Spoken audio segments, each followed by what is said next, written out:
ಈಗಿನ ಇದರಲ್ಲಿ ಮಾಡತ್ತೀನಿ normal call ಆಗಲಿ ಬೇಡ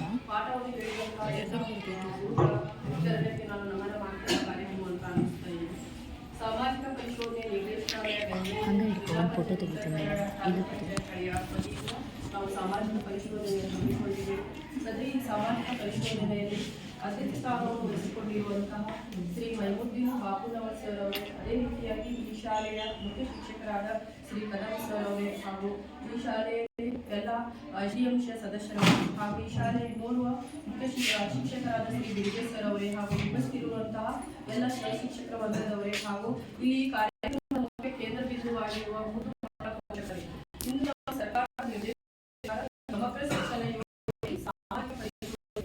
ಸಾಮಾಜಿಕ ಪರಿಶೋಧನೆಯ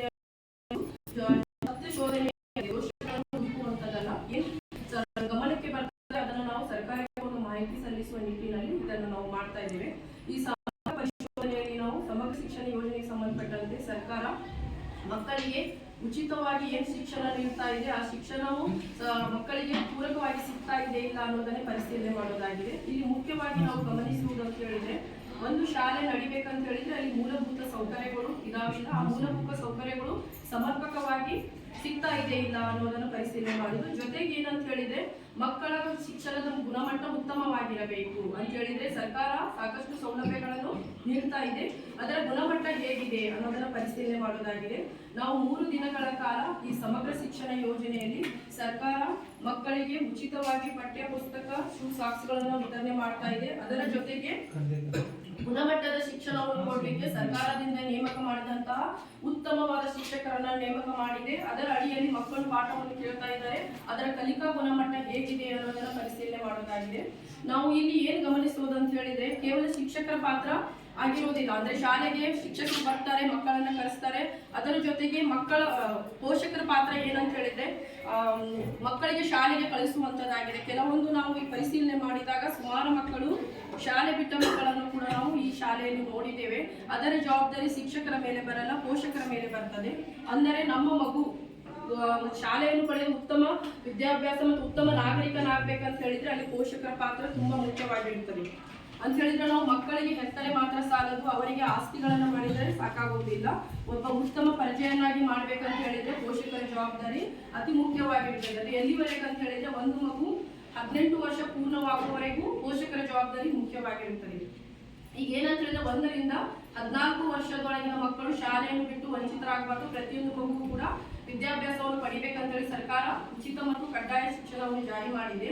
ಅದರ ಅಡಿಯಲ್ಲಿ ಮಕ್ಕಳಿಗೆ ಇಲ್ಲಿ ಮಕ್ಕಳು ಮನೆಗೆ ಊಟಕ್ಕಾಗಿ ಮನೆಗೆ ಹೋದ್ರೆ ಪುನಃ ಶಾಲೆಗೆ ಬರಲ್ಲ ಅನ್ನೋ ಕಾರಣಕ್ಕಾಗಿ ಸರ್ಕಾರ ಇಲ್ಲಿ ಶಾಲೆಯಲ್ಲಿ ಕೂಡ ಅವರಿಗೆ ಮಧ್ಯಾಹ್ನದ ಹೊತ್ತಿನಲ್ಲಿ ಬಿಸಿಯಾದ ಊಟವನ್ನು ಕೊಡ್ತಾ ಇದೆ. ಯಾಕಂತ ಹೇಳಿದ್ರೆ ಮಕ್ಕಳು ಶಾಲೆ ಬಿಟ್ಟು ಮನೆಗೆ ಹೋಗ್ಬಾರ್ದು, ಇಲ್ಲೇ ಉಳಿದುಕೊಂಡು ಏನಂದ್ರೆ ಶಾಲೆಯ ಅವಧಿ ಎಷ್ಟಿದೆ, ಕನಿಷ್ಠ ಒಂದು ದಿನಕ್ಕೆ 8 ಗಂಟೆಗಳ ಕಾಲ ಅವರು ಶಾಲೆಯಲ್ಲಿ ಉಳಿಬೇಕಾಗ್ತದೆ. ಆ ಕಾರಣಕ್ಕಾಗಿ ಅವರಿಗೆ ಊಟದ ವ್ಯವಸ್ಥೆಯನ್ನು ಕೂಡ ಸರ್ಕಾರ ಕೊಟ್ಟಿದೆ. ಅಂತ ಸಂದರ್ಭದಲ್ಲಿ ಪೋಷಕರ ಜವಾಬ್ದಾರಿ ಇಲ್ಲಿ ತುಂಬಾ ಮುಖ್ಯವಾಗಿರ್ತದೆ. ನಿಮ್ಮ ಶಾಲೆಯಲ್ಲಿ ನಾವು ಇಷ್ಟು ಅಂದ್ರೆ ನಾವು ಸಾಮಾಜಿಕ ಪರಿಶೋಧನೆಯನ್ನು ಸುಮಾರು ನಾವು 80 ಶಾಲೆಗಳಲ್ಲಿ ಮಾಡಿದ್ದೇವೆ.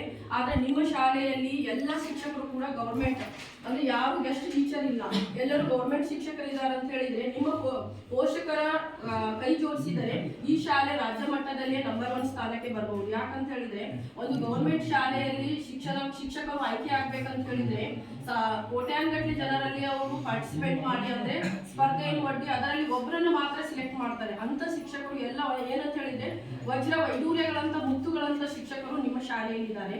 ಆ ಕಾರಣಕ್ಕಾಗಿ ಅದರ ಸದುಪಯೋಗವನ್ನು ಎಲ್ಲ ಪೋಷಕರನ್ನು ಪಡ್ಕೊಳ್ಬೇಕು.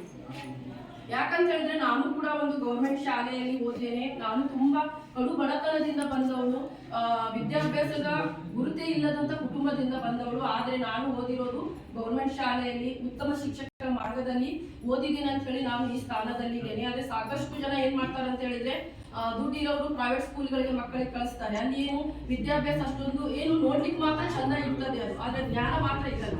ಗೌರ್ಮೆಂಟ್ ಶಾಲೆಯಲ್ಲಿ ಓದಿದಂತ ಮಕ್ಕಳು ಏನಂತ ಹೇಳಿದ್ರೆ ಯಾವುದಕ್ಕೂ ಅಂಜಲ್ಲ, ಅವರು ಏನ್ ಬರ್ಲಿ ಅದನ್ನ ಎದುರಿಸ್ಕೊಂಡು ಹೋಗುವಂತ ಶಕ್ತಿ, ಧೈರ್ಯ ಎಲ್ಲವೂ ಇರ್ತಾರೆ. ಅಂದ್ರೆ ಒಂಥರ ರಫ್ ಅಂಡ್ ಟಫ್ ಆಗಿ ಬೆಳೆದಿರ್ತಾರೆ. ಅದೇ ಪ್ರೈವೇಟ್ ಶಾಲೆಯಲ್ಲಿ ಓದುವಂತ ಮಕ್ಕಳು ಅಂತ ಹೇಳಿದ್ರೆ ಅವರು ಕೇವಲ ಅಲ್ಲಿ ಹೇಳಿದಂತಹ ಪುಸ್ತಕದಲ್ಲಿ ಇರುವಂತ ಮಾತ್ರ, ಅಂದ್ರೆ ಹೊರಗಡೆ ಪ್ರಪಂಚ ಗೊತ್ತಿರೋದಿಲ್ಲ. ಇಲ್ಲಿ ಏನಂತ ಹೇಳಿದ್ರೆ ಏಳು ಬೀಳು ಎಲ್ಲವನ್ನು ತಿಳ್ಕೊಂಡು ಇರ್ತವರಾಗಿರ್ತಾರೆ. ಆ ಕಾರಣಕ್ಕಾಗಿ ನಿಮ್ಮ ಮಕ್ಕಳಲ್ಲಿ ಇಲ್ಲಿ ಕಲಿಸ್ತಾ ಇದ್ರೆ ನೀವು ಪುಣ್ಯವಂತರು. ಅದರ ಜೊತೆಗೆ ಏನಂತ ಹೇಳಿದ್ರೆ ನಿಮ್ಮ ಮಕ್ಕಳು ತಪ್ಪಿಸದ ಕಳಿಸಿಕೊಟ್ಟರೆ ಅವರು ಉತ್ತಮ ರೀತಿಯಲ್ಲಿ ಬೋಧನೆ ಮಾಡ್ತಾರೆ. ನಾವು ಕೆಲವೊಂದು ಅಂಶಗಳನ್ನು ಗಮನಿಸಿದ್ದೇವೆ ಶಾಲೆಯಲ್ಲಿ. ಅಂದ್ರೆ ಮಕ್ಕಳ ವಿದ್ಯಾಭ್ಯಾಸಕ್ಕೆ ಯಾವುದೇ ರೀತಿಯ ಚ್ಯುತಿ ಬರಬಾರ್ದು ಅಂತ ಹೇಳಿ ಅವರು ಸಾಕಷ್ಟು ಯೋಜನೆಗಳನ್ನು ಹಾಕಿಕೊಂಡಿದ್ದಾರೆ. ಅಂದ್ರೆ ಓದಿನ ಮನೆ, ಅಂದ್ರೆ SSLC ಮಕ್ಕಳಿಗೆ ಹೆಚ್ಚಿನ ಅಂಕವನ್ನು ತೆಗೆದುಕೊಳ್ಬೇಕು ಮತ್ತು ಯಾವ ಮಗುನು ಕೂಡ ಫೇಲ್ ಆಗಬಾರ್ದು ಅನ್ನೋ ಕಾರಣಕ್ಕಾಗಿ ಶಿಕ್ಷಕರೇ ಮುತುವರ್ಜಿ ವಹಿಸಿ ಒಂದು ಗ್ರಾಮದಲ್ಲಿ ಒಂದು ಮನೆ ಮಾಡಿ ಆ ಮಕ್ಕಳಿಗೆ ಓದಲಿಕ್ಕೆ ಕೂಡ ಅವಕಾಶವನ್ನು ಮಾಡಿಕೊಟ್ಟಿದ್ದಾರೆ. ನಾವು ಇಷ್ಟು ಶಾಲೆಗಳನ್ನು ಸುತ್ತಿದ್ದೇವೆ, ಆದ್ರೆ ಒಂದು ಶಾಲೆಯಲ್ಲೂ ಕೂಡ ಈ ರೀತಿಯಾದ ಮಾಹಿತಿ ನಮಗೆ ಸಿಗಲಿಲ್ಲ.